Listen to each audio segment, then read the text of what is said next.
Hi there, welcome to the next video. In this video, we will learn about Burndown Chart.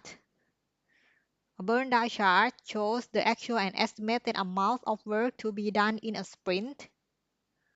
We use a Burndown chart to track the total work remaining and to project the likelihood of achieving the sprint goal by tracking the remaining work throughout the iteration.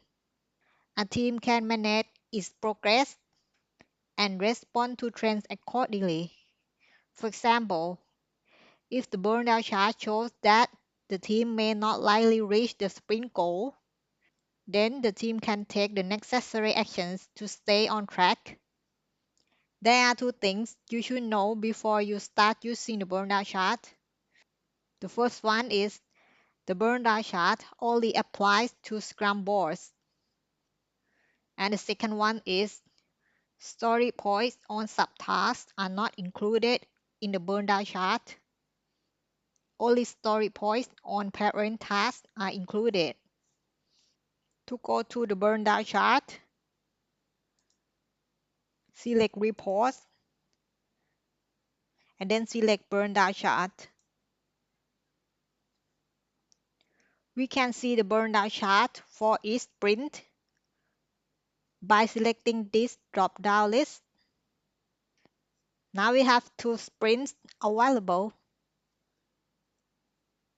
SSP Sprint 01 and Sample Sprint 1.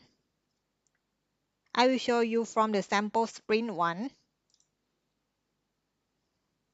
The horizontal x-axis in the Burndown chart indicates time, and the vertical axis represents the estimation statistics that we can change from the drop-down list: story point, original time estimate, issue count, remaining time estimate.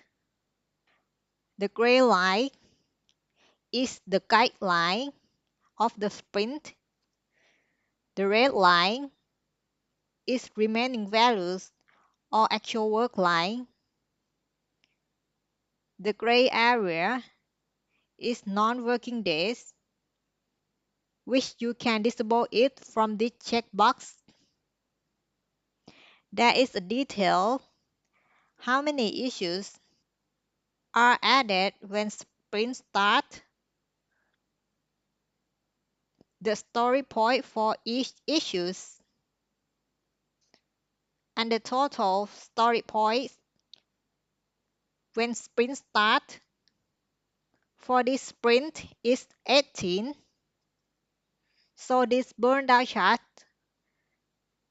starts from 18,